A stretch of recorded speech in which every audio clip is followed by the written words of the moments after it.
Okay, so I'm sure that just about everybody watching this video is already very well aware of what's been going on with YouTube and the changes that it has been trying to implement. Basically, it all started with a bunch of YouTubers having their videos demonetized for apparently no reason. We later found out that it was linked to the tags that the videos had, even if the videos in question were perfectly fine. Why were these videos suddenly getting demonetized for no reason? Well, apparently it had to do with the terms of service, as I'm sure you already know. Now, I know it's already been said before, but there are things about the terms of service that are legitimately good. You can't have anything that's graphically violent, no sexual content. These things are, okay, we can get behind those. It's been like that since day one. But the two things that have everybody in a bind is the inability to post controversial content and use profanity. Specifically that last one, because 8 out of 10 YouTube channels probably use profanity. Either because it's just a part of their personality or because it's their comedic style. Even though I don't swear on my channel, this is still a big glaring issue. By demonetizing videos that have profanity in them, you are actually limiting the creative freedom of the content creators on YouTube. For a lot of people, it's one of the main forms in which they can express themselves. And considering YouTube is a platform based on expressing yourself,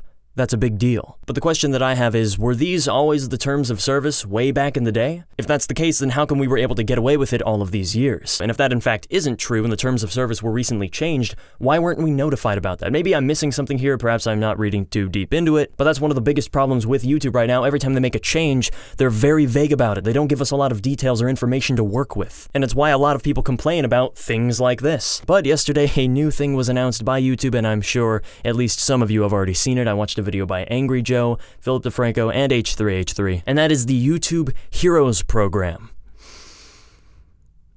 Like the actual terms of service, there are things about this YouTube Heroes program that I am in favor of. I like the idea of having people creating captions and subtitles for videos. I like the idea of moderating comments to get rid of all the spam and the outright insensitive and unnecessary comments. And I am fine with the idea of removing specific videos from YouTube because there are videos that get uploaded that just need to be taken down. I personally have never had to flag a video, and there was never a point where I was like, this should be taken down. I've never experienced that, but I can't speak for everybody on that. But the main thing about this YouTube Heroes program that utterly scares everybody is that by monitoring YouTube and by flagging videos, you are earned points. You level up, you climb the ranks, and I believe down the road you can actually talk to YouTube officials, YouTube staff members, which, yeah, that sounds cool, but shouldn't that already be a thing that we can do? If we ever have to contact YouTube staff because there is a major issue, that shouldn't be a reward that we get, that should just be a basic function of the site. I've never had to contact YouTube before, so there may be a way that you can do that, but the point is they're making it sound like it's this unique and new thing, when in reality all YouTubers should have access to that. And I understand that there are a lot of channels. There are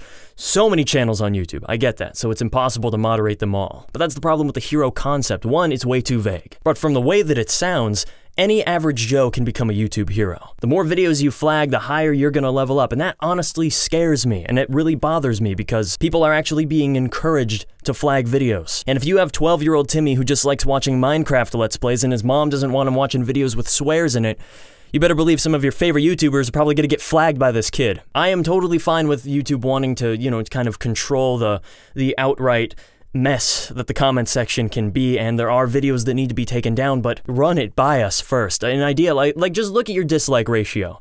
That should let you know whether or not we are in favor of this. All right, like the 3,000-4,000 people that like that video, they're probably going to be the ones that are going to become the YouTube heroes and are going to flag everybody you know and love. And something that was really ironic to me, and I'm really glad that Ethan pointed this out in his video, they actually disabled comments on their video about heroes monitoring comments. But even worse, they're not listening to our feedback. That's the primary function of the comment section, to give feedback to the creators. It's not always used that way. You can get into cyber arguments. I understand that happens, but bottom line, that is what comments are for. Look, I love YouTube, all right? I've been making videos for 5 years, and I feel like I'm just finally starting to get my footing on this platform. I don't want it to go under by the time I can finally start doing this for a living, because that's what I think is truly great about YouTube. We all have an equal chance to do what we love and make money on it. We can have the jobs that we've all wanted. Don't mess it up.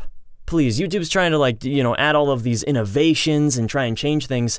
We're the innovators. We are the content creators. We are the mods of this big game that YouTube is. We're the ones who change up the formula and offer new and refreshing content to this site. I guess all that we can do is hope that these videos will deter YouTube from making dumb decisions, because they can make great decisions. They just don't really show that side often, at least recently. So, yeah, be smart, YouTube. I love this platform. I love the people and community that I have achieved through this platform, and above all, I love what I can do through this platform. It's great. it's fantastic, and I don't want it to get ruined. Thanks for watching. And as always, don't forget to check out the next episode whenever I post it, which will probably be soon.